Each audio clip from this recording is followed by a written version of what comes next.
Hello दोस्तों, नमस्कार। मैं प्रवीण, आप लोगों का स्वागत है मेरे यूट्यूब चैनल में। चलिए, welcome to my channel friends. चलिए, नेक्स्ट फर्स्ट वीडियो में हमने देखा था एडीओ के सिलेबस का है। ये एडीओ के सिलेबस में हमने फर्स्ट पार्ट देखा था, भारतीय कृषि ग्रामीण अर्थव्यवस्था में उनकी भूमिका के बारे में हमने फर्स्ट पार्ट में देखा था, और ये उसका नेक्स्ट पार्ट है। चलिए, इस पार्ट में हम अध्ययन करेंगे 2021-22 के ये लेटेस्ट डाटा के आधार पर होगा। भारत के प्रमुख फसल उत्पादक राज्य। जी हाँ, ये मोस्ट इम्पॉर्टेंट है आपके एग्जाम के लिए, चाहे वो एडीओ हो चाहे कोई भी वनडे एग्जाम हो, ये मोस्ट इम्पॉर्टेंट है। भारत के प्रमुख फसल उत्पादक राज्य मतलब कौन कौन से राज्य, कौन कौन से उत्पादक, मतलब कौन कौन से चीज़ में आगे है, ये सब देखेंगे।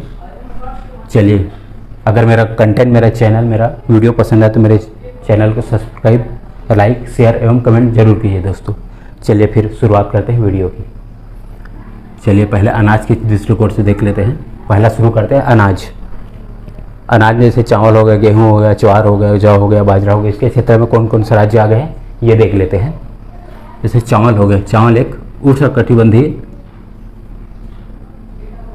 ये अनाज है, उष्णकटिबंधीय क्षेत्र में होता है चावल। इसके लिए 25 सेंटीग्रेड से ज़्यादा का तापमान चाहिए इत्यादि, मतलब इस टाइप से इसका कंडीशन होना चाहिए। ये उष्णकटिबंधीय क्षेत्र में होता है। चलिए देख लेते हैं कौन सा राज्य चावल के क्षेत्र में आगे है। चावल के उत्पादन में पहला आता है पश्चिम बंगाल। पश्चिम बंगाल चावल के उत्पादन में सबसे आगे है। उसके बाद आता है उत्तर प्रदेश, उसके बाद आता है पंजाब। पश्चिम बंगाल, उत्तर प्रदेश, पंजाब, ये चावल के उत्पादन में आगे हैं तीनों। चलिए, याद रखिएगा, चावल प्रमुख फसल है हमारे भारत की या फिर छत्तीसगढ़ की हो गया, ये प्रमुख फसल में आते हैं, इसलिए इसको याद रखिएगा। पश्चिम बंगाल, उत्तर प्रदेश, पंजाब। चलिए नेक्स्ट देखते हैं गेहूं आ गया। गेहूं ये प्रमुख फसल में आते हैं हमारे। गेहूं में कौन कौन से राज्य आ गए देखते हैं। उत्तर प्रदेश या पंजाब हो गया, या हरियाणा हो गया। उत्तर प्रदेश, पंजाब, हरियाणा, ये तीनों आ गए हैं गेहूं में। गेहूं के उत्पादन में कौन कौन से राज्य आ गए हैं। उत्तर प्रदेश, पंजाब और हरियाणा। चलिए तीसरा देखते हैं ज्वार। ज्वार में कौन कौन से राज्य आ गए हैं देखते हैं। इसमें कर्नाटक और महाराष्ट्र। जी हाँ, कर्नाटक और महाराष्ट्र में ज्वार की खेती होती है सबसे ज़्यादा, कर्नाटक और महाराष्ट्र में। चलिए नेक्स्ट देखते हैं अब जौ में देखते हैं। जौ में कौन से राज्य आगे हैं। जौ में आगे है उत्तर प्रदेश एवं राजस्थान। जी हाँ, जौ में उत्तर प्रदेश और राजस्थान ये आगे हैं। चलिए नेक्स्ट देखते हैं बाजरा। बाजरा में कौन कौन से देखते हैं। राजस्थान में, राजस्थान में सबसे ज़्यादा बाजरे की खेती होती है राजस्थान में। उसके बाद होती है उत्तर प्रदेश में, उसके बाद होती है हरियाणा में, और गुजरात में भी होती है, लेकिन कम होती है अपेक्षाकृत, इन राज्यों की अपेक्षाकृत गुजरात में कम होती है। देख लेते हैं बाजरा में कौन से हैं। राजस्थान सबसे टॉप में है। चलिए अनाज के देख लिए आप। अनाज में चावल, गेहूं, ज्वार, जौ, बाजरा ये देख लिए, ये प्रमुख इंपॉर्टेंट है, एग्जाम में आपके फ्रिक्वेंटली पूछा जा सकते हैं। चलिए अब तिलहन के दृष्टिकोण से देख लेते हैं कौन कौन से राज्य आगे हैं। जैसे मूँगफली हो गया, मूँगफली में गुजरात सबसे आगे है, उसके बाद है आंध्र प्रदेश। जी हाँ, गुजरात राज्य सबसे आगे है, उसके बाद आंध्र प्रदेश मूंगफली में। चलो उसके बाद देख लेते हैं नारियल। नारियल में देख लेते हैं, नारियल में है हमारे केरल और तमिलनाडु। केरल सबसे आगे है, उसके बाद तमिलनाडु नारियल में। चलिए दलहन के दृष्टिकोण से देख लेते हैं पूरा दलहन। दलहन की खेती सबसे ज़्यादा कौन से राज्य में होती है ये देख लेते हैं। मध्य प्रदेश। मध्य प्रदेश सबसे टॉप है दलहन में। कौन राज्य आगे है। मध्य प्रदेश। इसके 33%, पूरा जितना दलहन भारत में होता है उसका 33% सिर्फ मध्य प्रदेश में होता है। उसके बाद होता है राजस्थान और उत्तर प्रदेश। याद रखिएगा, विशेष एग्जाम में आपको पूछे जा सकते हैं। कौन दलहन में कौन कौन से हैं। मध्य प्रदेश, राजस्थान, उत्तर प्रदेश। चलिए तिलहन के देख लेते हैं। तिलहन में कौन से आगे हैं। मध्य, इसमें ही मध्य प्रदेश आगे है। इसके तिलहन में, भारत में जितना तिलहन होता है उसका 28% केवल मध्य प्रदेश में होता है। उसके बाद राजस्थान हो गया और महाराष्ट्र हो गया। चलिए देख लेते हैं तिलहन में कौन से हैं। मध्य प्रदेश, राजस्थान एवं महाराष्ट्र। इन दोनों में महाराष्ट्र सबसे ज़्यादा होता है। दलहन में, तिलहन में, दोनों में सबसे आगे हैं। चलिए अब कुछ नकदी फसल भी देख लेते हैं। नकदी फसल जैसे हमारा गन्ना हो गया। नकदी फसल क्या होता है। ये व्यापारिक दृष्टिकोण से ये उगाए जाते हैं, मतलब इसकी कृषि व्यापारिक दृष्टिकोण से ज़्यादा की जाती है, इसलिए इसको नकदी फसल मिलती है, क्योंकि इसमें नकद के रूप में व्यापार होता है। चलिए देख लेते हैं गन्ना। गन्ना में कौन सा राज्य आगे है देख लेते हैं। गन्ना में आगे उत्तर प्रदेश सबसे ज़्यादा, उसके बाद है महाराष्ट्र, उसके बाद कर्नाटक। जी हाँ, गन्ने में कौन से। उत्तर प्रदेश, महाराष्ट्र, कर्नाटक।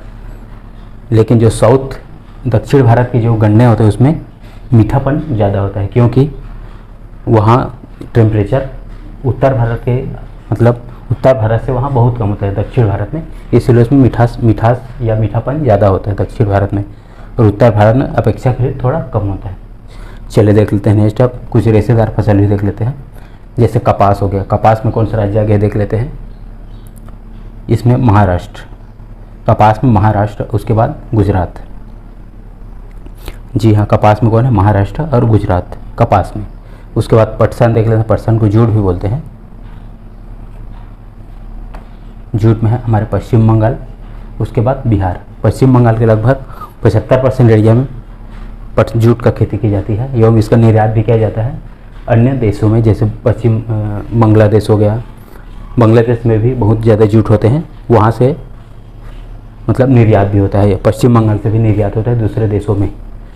चलिए देख लेते हैं, बिहार में भी सबसे ज़्यादा बहुत ज़्यादा होती है जूट। चलिए कुछ बागानी फसल देख लेते हैं, जैसे चाय हो गया। चाय कौन से राज्य में होता है, हमारे असम में हो गया। असम में सबसे ज़्यादा चाय की खेती होती है। उसके बाद पश्चिम बंगाल हो गया, और केरल के कुछ क्षेत्रों में भी चाय की खेती होती है। चलिए देख लें चाय में कौन कौन से, असम, पश्चिम बंगाल और केरल। चलिए कहवा देख लेते हैं, कहवा में कौन कौन सा है। कहवा में कर्नाटक एवं तमिलनाडु। कर्नाटक सबसे ज़्यादा कहवा होता है, उसके बाद तमिलनाडु। चलिए इस सब के बाद अब देखते हैं कुछ रबड़ देख लेते हैं, रबड़ के क्षेत्र में भी देख लेते हैं। रबड़ कौन से राज्य में आ गए, केरल और तमिलनाडु। जी हाँ, केरल में सबसे ज़्यादा होती है रबड़, उसके बाद तमिलनाडु। चलिए तंबाकू में देख लेते हैं। तंबाकू में हमारे आंध्र प्रदेश और गुजरात। आंध्र प्रदेश और गुजरात में सबसे ज़्यादा तंबाकू की खेती होती है। चलिए देखते हैं, अब कुछ मसाले देख लेते हैं, जैसे काली मिर्च हो गया। काली मिर्च को क्या कहा जाता है, ये मसालों का राजा कहलाता है। कौन, काली मिर्च। ये कर्नाटक में सबसे ज़्यादा होती है, उसके बाद केरल में। चलिए देख लेते हैं, हल्दी देख लेते हैं। हल्दी कहाँ होती है, हल्दी तेलंगाना में होती है। कौन से राज्य में, तेलंगाना में हल्दी। काजू देख लेते हैं, काजू कहाँ होती है, ये केरल में होती है, उसके बाद महाराष्ट्र में होती है। चलिए देख लेते हैं, मसाले हो गया कुछ। अब टोटल खाद्यान्न, कुल खाद्यान्न फसल में कौन कौन से राज्य, ये टॉप 3 में देख लेते हैं। उत्तर प्रदेश, मध्य प्रदेश और पंजाब। ये मोस्ट इम्पॉर्टेंट है आपके एग्जाम के लिए। कुल खाद्यान्न में कौन कौन से राज्य, ऐसे सीक्वेंस में भी पूछा जा सकता है। उत्तर प्रदेश, मध्य प्रदेश और पंजाब, ये तीनों राज्य सीक्वेंस में है एकदम। चलिए याद रखिएगा फिर, कुल खाद्यान्न में कौन कौन से राज्य आ गए हैं। उत्तर प्रदेश पहला, उसके बाद मध्य प्रदेश, उसके बाद पंजाब।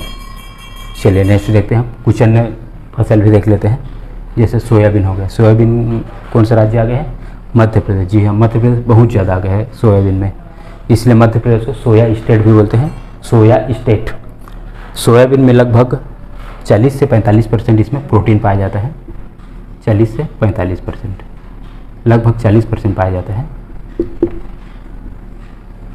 इसमें ऑयल मतलब तेल की मात्रा भी बहुत ज़्यादा होती है, 25 से 30% कम से कम। इसको भी याद रखिएगा सोयाबीन में। चलिए मक्का में देख लेते हैं। मक्का में कौन सा राज्य आ गया है, कर्नाटक। कर्नाटक मक्का में बहुत ज़्यादा आ गए हैं। उसके बाद है मध्य प्रदेश, उसके बाद है बिहार। चलिए देख लेते हैं, हम आगे बढ़ते हैं। छोटी इलायची और अदरक। छोटी इलायची और अदरक में कौन सा राज्य आ गए हैं, केरल। जी हाँ, केरल में सबसे ज़्यादा होती है क्या, छोटे इलायची और अदरक। इलायची को क्या कहते हैं, मसालों की रानी कहते हैं। किसको कहते हैं, इलायची को मसालों की रानी कहते हैं। चलिए देख लेते हैं, राजस्थान में क्या क्या होता है देख लेते हैं। इसमें धनिया, सरसों और मेथी, ये राजस्थान में सबसे ज़्यादा होते हैं। चलिए नेक्स्ट बढ़ते हैं आप। अंजीर और किशमिश कौन से राज्य में आगे होते हैं देख लेते हैं। अंजीर और किशमिश ये महाराष्ट्र में सबसे ज़्यादा उत्पादन होता है। चलिए नेक्स्ट देखते हैं आप। केसर और बादाम देख लेते हैं। केसर और बादाम ये हमारे जम्मू और कश्मीर में होते हैं सबसे ज़्यादा। चलिए देख लें, दूध का उत्पादन सबसे कौन से ज़्यादा राज्य में होते हैं, ये उत्तर प्रदेश में होते हैं दूध का उत्पादन। इसको याद रखिएगा विशेष। बांस का उत्पादन कौन से राज्य में होता है, ये असम में होता है। कौन से राज्य में, असम में। चलिए छोटी इलायची देखे थे, अब ये बड़ी इलायची कौन से राज्य में होता है, ये सिक्किम में होता है सबसे ज़्यादा उत्पादन। चलिए अफीम में देख लेते हैं। अफीम में ये मध्य प्रदेश में होता है। मध्य प्रदेश के मंदसौर इलाके में ये अफीम की खेती सबसे ज़्यादा होती है। चलिए रेशम में देख लेते हैं। रेशम में कौन से राज्य आ गए हैं, कर्नाटक। और सूर्यमुखी में भी कर्नाटक आगे है। और सेब की खेती कहाँ होती है? सेब की खेती हिमाचल प्रदेश में होती है। चलिए देख लेते हैं अब। यह हो गया हमारा प्रमुख उत्पादक राज्य, ये मोस्ट इम्पॉर्टेंट है आपके एग्जाम के लिए। चलिए एक बार इसको रिवाइज भी कर लीजिएगा, स्क्रीनशॉट भी ले लीजिएगा इसका। चलिए फिर आगे बढ़ते हैं। फसलों के कुछ प्रमुख प्रकार देख लेते हैं। फसल के टाइप्स इस पूछे जा सकते हैं आपके एग्जाम में, फसल कितने प्रकार के होते हैं? तो खरीफ, रबी और नकदी, ये तीनों मेन इसका टाइप हैं, 3 टाइप। लेकिन टोटल देखा जाए तो ये 5 प्रकार की होती है। जायद फसलें और बागवानी फसल को इसमें शामिल किया जाता है फसलों के प्रमुख प्रकार में। चलिए देख लेते हैं क्या क्या फसल होते हैं, कैसा होता है, ये देख लेते हैं। जैसे खरीफ फसल हो गया। खरीफ फसल क्या होता है? ये जुलाई में आपको बोए जाते हैं और नवंबर दिसंबर के लगभग ये काट दिए जाते हैं, इसीलिए इसको खरीफ फसल कहते हैं। इसे इसको शॉर्ट डे प्लांट भी बोलते हैं। किसको? खरीफ फसल को। शॉर्ट डे प्लांट किसको कहा जाता है पूछा जा सकता है, तो किसको कहा जाता है? खरीफ फसल को। चलिए खरीफ फसल के अंतर्गत कौन कौन से इसमें फसल, इसमें कौन कौन से अनाज आते हैं ये देख लेते हैं, मोस्ट इंपॉर्टेंट आपके एग्जाम के लिए। जैसे धान हो गया, धान किस में आता है? खरीफ फसल में। ज्वार हो गया, बाजरा हो गया, मक्का हो गया, मोस्ट इंपॉर्टेंट है चारों। धान, ज्वार, बाजरा, मक्का ये किस में आते हैं? हमारे खरीफ फसल में। और सोयाबीन और मूंगफली ये किस में आते हैं? हमारे खरीफ फसल में आते हैं दोनों भी। चलिए सोयाबीन और मूंगफली ये भी खरीफ फसल में आते हैं। नेक्स्ट देखते हैं लोबिया। लोबिया भी हमारे खरीफ फसल में आते हैं। नेक्स्ट देखते हैं अरहर और उड़द। ये अरहर और उड़द भी किस में आते हैं? हमारे खरीफ फसल में। चलिए देख लेते हैं नेक्स्ट जूट और कपास भी किस में आते हैं? हमारे खरीफ फसल में। जूट और कपास भी किस में आते हैं? हमारे खरीफ फसल में। जी हाँ, जुलाई में बोए जाते हैं और नवंबर में काट लिए जाते हैं। कौन? खरीफ फसल। इसको शॉर्ट डे प्लांट भी बोलते हैं। किसको? खरीफ फसल को। चलिए नेक्स्ट देखते हैं रबी फसल। खरीफ फसल हो गया। रबी फसल किसको बोला जाता है? ये अक्टूबर नवंबर में हमारे बोए जाते हैं और ये लगभग मार्च अप्रैल में काट दिए जाते हैं। इसको लॉन्ग डे प्लांट बोलते हैं। किसको? रबी फसल को। रबी फसल को क्या बोला जाता है? Long day plant. जी हाँ, पूछे जा सकते हैं लॉन्ग डे प्लांट किसको बोला जाता है, तो रबी फसल को। चलिए रबी फसल क्या क्या होता है, कौन कौन से फसल इसमें आते हैं देख लेते हैं, मोस्ट इंपॉर्टेंट है। जैसे गन्ना हो गया। गन्ना रबी फसल के प्रमुख फसल है। गन्ना और गेहूँ, गन्ना गेहूँ ये प्रमुख रबी फसल है। उसके बाद आता है जौ, चना, मटर, मसूर, सरसों, ये भी मोस्ट इंपॉर्टेंट है। जौ, चना, मटर, मसूर, सरसों। उसके बाद आता है आपके अलसी, कुसुम, तंबाकू। तंबाकू भी आपके रबी फसल में आते हैं। उसके बाद बरसीम, ये चारा होता है बरसीम, ये भी आपके रबी फसल में गिनते हैं इसको। तो क्या क्या होता है रबी फसल में? गन्ना सबसे इम्पोर्टेंट, गन्ना और गेहूँ। उसके बाद जौ, चना, मटर, मसूर, सरसों, अलसी, कुसुम, तंबाकू और बरसीम, ये किस में आते हैं? हमारे रबी फसल में आते हैं। चलिए कुछ नकदी फसल भी देख लेते हैं। इसको व्यावसायिक फसल बोलते हैं। व्यावसायिक दृष्टिकोण से इसका उत्पादन किया जाता है या कृषि की जाती है, इसका नगद में इस्तेमाल किया जाता है, इसको नकदी फसल इसलिए बोलते हैं। जैसे इसका एग्जांपल देख लेते हैं। जूट हो गया, कपास हो गया, तंबाकू हो गया और गन्ना हो गया। जी हाँ, जूट, कपास, तंबाकू और गन्ना ये किस में आते हैं? हमारे नकदी फसल में। चलिए कुछ जायद फसल भी देख लेते हैं। जायद फसल ये मार्च और जून के बीच में मिड में बोई जाती है।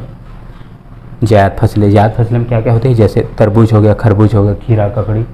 इसमें पानी की मात्रा बहुत अधिक होती है। किसमें? जायद फसलों में। ये लगभग गर्मी के मौसम में ये बोई जाती है और उसी मौसम में काट ली जाती है, मतलब 2-3 महीने के अंदर ये हो जाता है ये फसल, जायद फसलें। चलिए अब देख देखते हैं बागवानी फसलें। बागवानी फसलों में क्या क्या आते हैं? इसमें आते हैं फल, फूल और सब्जी। जी हाँ, सब्जी भी बागवानी फसल में आता है। सब्जियाँ, जो भी सब्जियाँ हैं और फूल है, फल है, ये सब बागवानी फसल के अंतर्गत आते हैं।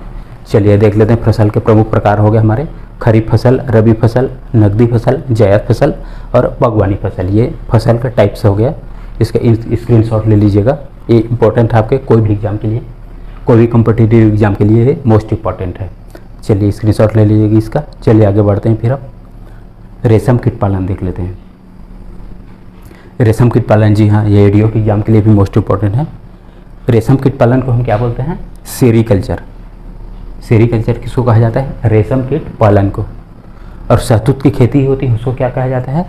इसको मोरीकल्चर कहा जाता है। क्या कहा जाता है? शहतूत की खेती को मोरीकल्चर। यह मोरीकल्चर पूछा जा सकता है किसको कहा जाता है? तो शहतूत की खेती को। चलिए रेशम की कुछ प्रमुख किस्में हैं। ये 5 किस्में होती है प्रमुख। ये 5 प्रकार की होती है रेशम। चलिए क्या क्या होती है। सहतूती रेशम होती है। ट्रॉपिकल टसर किस्में होती है इसकी। ओक किस्में होती है, और एरी होती है, और मूंगा होती है। ये 5 प्रकार की किस्में भारत में पाई जाती है। ये मूंगा जो है ये असम में सर्वाधिक मिलता है, मूंगा। जी हाँ, रेशम की ये 5 किस्में हो गया। चलिए फिर आगे बढ़ते हैं हमारे नेक्स्ट इसमें।